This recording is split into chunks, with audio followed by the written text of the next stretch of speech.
Hello नमस्कार दोस्तों, study goals channel पे आप सभी का स्वागत है। आज हम लोग पर्यावरण अध्ययन का प्रैक्टिस सेट नंबर 9 करेंगे। इससे पहले जो भी प्रैक्टिस सेट आए हैं तो चैनल पे जाके आप उनको भी देख सकते हैं। सारे क्वेश्चन अति महत्वपूर्ण है आने वाली परीक्षा यूपी टेट और सुपर टेट के लिए, तो वीडियो को अंत तक जरूर देखें दोस्तों। सबसे पहला क्वेश्चन है, उत्तर प्रदेश राज्य में सबसे बड़ा पक्षी विहार कौन सा है? तो ऑप्शन है लाख बाहोसी पक्षी विहार, पटना पक्षी विहार, नवाबगंज पक्षी विहार, इनमें से कोई नहीं। तो इसका सही जवाब होगा दोस्तों लाख बाहोसी पक्षी विहार। पूछा जाए दोस्तों कि ये है कहाँ पे, तो ये पड़ता है आपका कन्नौज में। कहाँ पे? कन्नौज में। और ये यूपी का सबसे बड़ा पक्षी विहार है। पूछा जाए दोस्तों कि इसका क्षेत्रफल कितना है, तो क्षेत्रफल इसका लगभग 80 वर्ग किलोमीटर। और दोस्तों पूछा जाए कि पटना पक्षी विहार कहाँ पे है, तो पटना पक्षी विहार पड़ता है यूपी के एटा में। कहाँ पे? यूपी के एटा में। और नवाबगंज पक्षी विहार, तो नवाबगंज पक्षी विहार पड़ता है आपका लखनऊ के पास में, उन्नाव डिस्ट्रिक्ट में। कहाँ पे? उन्नाव डिस्ट्रिक्ट में। पूछा जाए दोस्तों कि उत्तर प्रदेश में कुल पक्षी विहार कितने हैं, तो कुल पक्षी विहार हैं उत्तर प्रदेश में 13। कितने हैं? 13। अगला क्वेश्चन है दोस्तों, उत्तर प्रदेश में शारदा और रामगंगा नदियों में कौन सी धातु पाई जाती है? तो ऑप्शन है हीरा, सोना, तांबा, बॉक्साइट। तो इसका सही जवाब होगा दोस्तों सोना। जो उत्तर प्रदेश में शारदा और रामगंगा नदियां हैं उनमें कौन सी धातु पाई जाती है, तो उसमें सोना धातु पाई जाती है। पूछा जाए दोस्तों कि यूपी की सबसे लंबी नहर कौन सी है, तो यूपी की सबसे लंबी नहर है आपकी शारदा नहर। कौन सी? शारदा नहर यूपी की सबसे लंबी नहर है। अगला क्वेश्चन है दोस्तों, दुधवा राष्ट्रीय उद्यान को किस वर्ष बाघ परियोजना में सम्मिलित किया गया? ऑप्शन है 1990 91, 1987 88, 1995 96 और 2001 2002। तो इसका सही जवाब होगा दोस्तों 1987 और 88। जो दुधवा राष्ट्रीय उद्यान है उसको किस वर्ष बाघ परियोजना में सम्मिलित किया गया, तो 1987 और 88 में। पूछा जाए दोस्तों कि बाघ परियोजना कब आई थी, तो बाघ परियोजना आई थी आपकी 1973 में। कब आई थी? 1973 में। और उसमें दुधवा राष्ट्रीय उद्यान को कब शामिल किया गया था? 1987 88 में। पूछा जाए दोस्तों दुधवा राष्ट्रीय उद्यान है कहाँ पे, तो यह लखीमपुर में है। कहाँ पे? लखीमपुर। लखीमपुर। और लखीमपुर है कहाँ पे, तो लखीमपुर खीरी है आपका यूपी में। कहाँ पे? यूपी में। और यह उत्तर प्रदेश का एकमात्र राष्ट्रीय पार्क है। क्या है? एकमात्र राष्ट्रीय पार्क है। अगला क्वेश्चन है दोस्तों, रुधिर का थक्का जमाने में कौन सी कोशिका सहायक है? ऑप्शन है सीरोटोनिन, हिस्टामिन, प्लेटलेट्स, बेसोफिल। तो इसका सही जवाब होगा दोस्तों प्लेटलेट्स। जो रुधिर का थक्का जमाने में कौन सी कोशिका सहायक होती है, तो वह है प्लेटलेट्स। अगला क्वेश्चन है दोस्तों, ध्वनि की गति सबसे तेज किस माध्यम में चलती है? ऑप्शन है गैस, द्रव, ठोस, इनमें से कोई नहीं। तो ध्वनि की जो गति सबसे तेज होगी वह किस में होगी? ठोसों में होगी। किस में होगी? ठोसों में होगी। अगला क्वेश्चन है दोस्तों, चेचक के टीके की खोज किसने की थी? तो ऑप्शन है Edward Jenner, Robert Koch, William Nicholson, Louis Pasteur. तो इसका सही जवाब होगा दोस्तों एडवर्ड जेनर। जो चेचक के टीके की खोज किसने की थी? एडवर्ड जेनर ने की थी। पूछा जाए दोस्तों हैजे के टीके की खोज किसने की थी, तो वह की थी आपके रॉबर्ट कोच ने। और कब की थी, तो की थी यह लगभग 1905 में। कब? 1905 में। और इनको 1905 में ही क्या मिला था? नोबेल पुरस्कार मिला था इसी के लिए।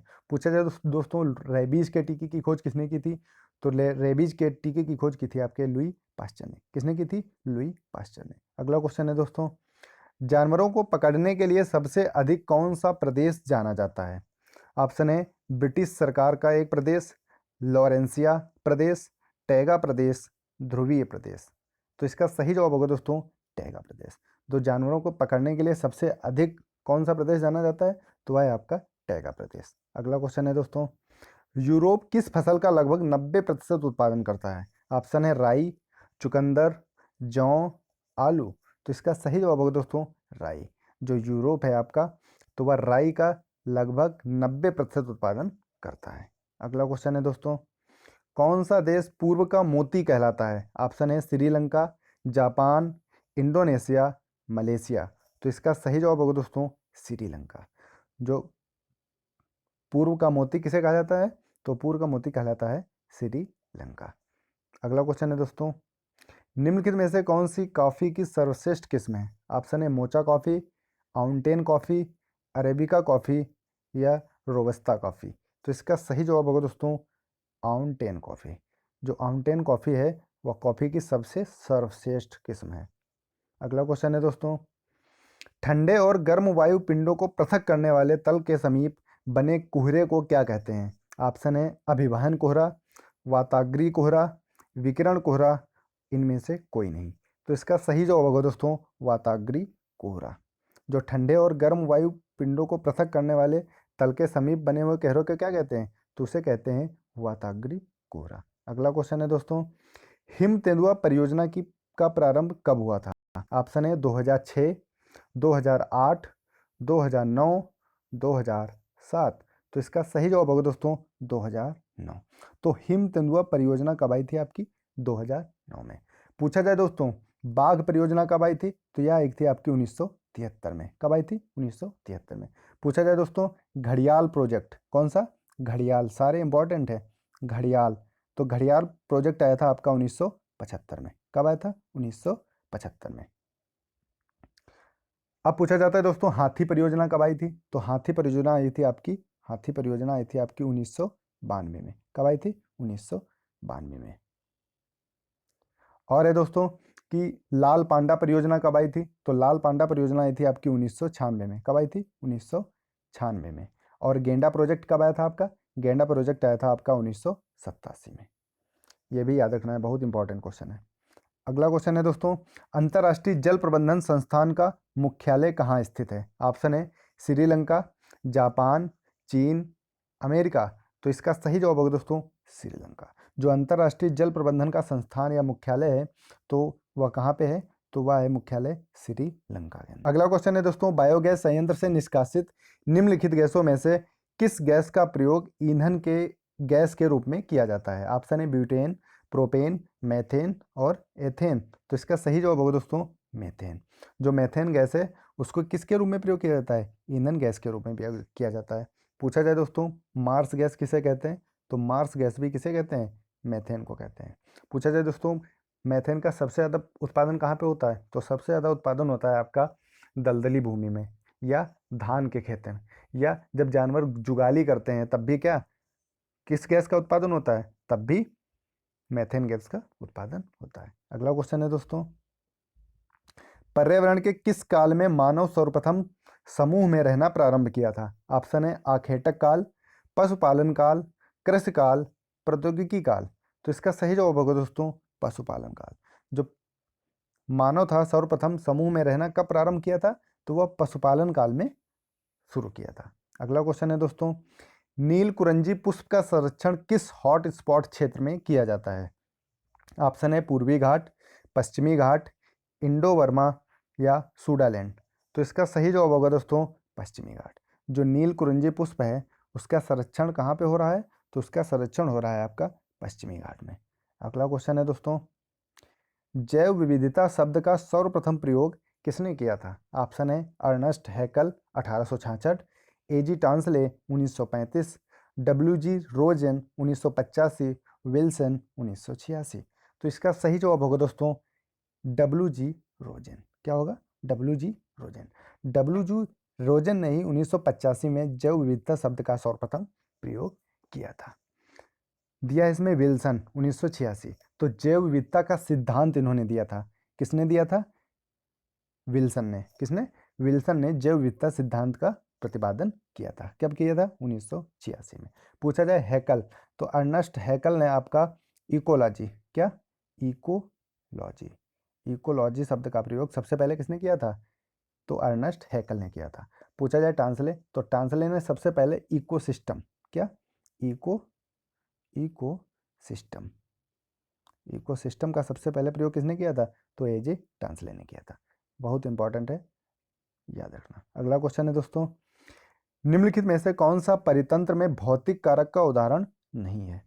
ऑप्शन है तापमान, वर्षा, आर्द्रता, इनमें से कोई नहीं।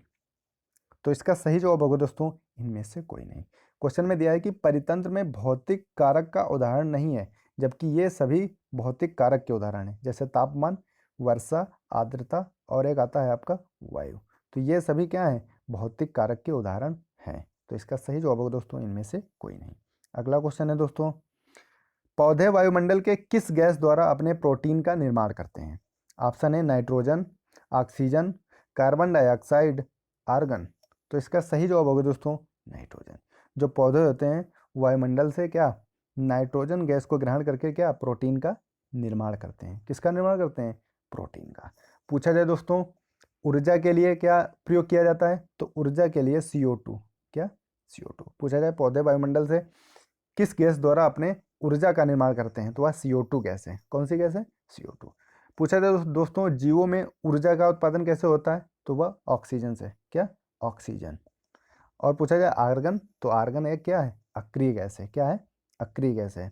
और इसका प्रयोग किस में किया जाता है? विद्युत बल्ब बनाने में इसका प्रयोग किया जाता है। पूछा जाए दोस्तों कि मॉन्ट्रियल प्रोटोकॉल किससे संबंधित है? तो वह ओजोन गैस से संबंधित है। किससे? ओजोन गैस से। और पूछा जाए क्योटो प्रोटोकॉल, तो क्योटो प्रोटोकॉल आपका कार्बन डाइऑक्साइड से संबंधित है। अगला क्वेश्चन है दोस्तों, वायुमंडल का कौन सा परत ध्रुवों से देखने पर लाल रंग की दिखाई देती है? ऑप्शन है क्षोभ मंडल, समताप मंडल, मध्य मंडल और आयन मंडल। तो इसका सही जवाब होगा दोस्तों आयन मंडल। जो वायुमंडल है तो ध्रुवों से देखने पर उसका लाल रंग दिखाई देता है, तो वह परत कौन सी है? तो वह परत है आपकी आयन मंडल। और आयन मंडल से ही क्या रेडियो तरंगे परावर्तित होती हैं। कौन सी तरंगे? रेडियो तरंगे। पूछा जाए दोस्तों क्षोभ मंडल, तो क्षोभ मंडल में जैसे आंधी, पानी और मौसम, जितनी भी मौसमी घटनाएं होती हैं तो वहाँ पे कहाँ पे होती हैं? तो वह क्षोभ मंडल में होती हैं। पूछा जाए समताप मंडल, तो समताप मंडल में आपके वायुयान उड़ाने के लिए सबसे उपयुक्त मंडल है। अगला क्वेश्चन है दोस्तों और इस सीरीज का आखिरी क्वेश्चन, किस देश में वित्त विधेयक केवल उच्च सदन में प्रस्तावित किए जा सकते हैं? ऑप्शन है ऑस्ट्रेलिया, फ्रांस, जापान, इनमें से कोई नहीं। तो इसका सही जवाब होगा दोस्तों जापान। जो जापान देश है तो उसमें वित्त विधेयक केवल उच्च सदन में प्रस्तावित किए जा सकते हैं। पूछा जाए जापान, तो पूछा जाए दोस्तों कि हिरोशिमा और नागासाकी शहर कहाँ पे हैं? तो ये जापान के दो शहर हैं जहाँ पे परमाणु बम गिराए गए थे। और किसने गिराए थे? अमेरिका ने। कब? 6 अगस्त। कब? 6 अगस्त 1945। 6 अगस्त 1945 और 9 अगस्त 1945। पहले हिरोशिमा पे 6 अगस्त को और 9 अगस्त पे नागासाकी पे। चलिए दोस्तों आज के लिए इतना ही। आप लोग कमेंट करके बताएंगे कि 21 प्रश्नों में से आपके कितने प्रश्न सही हैं। और यदि वीडियो पसंद आई हो तो लाइक करें, शेयर करें और कमेंट करें। और यदि अभी तक चैनल को सब्सक्राइब नहीं किया है दोस्तों तो चैनल को सब्सक्राइब जरूर कर लें। धन्यवाद।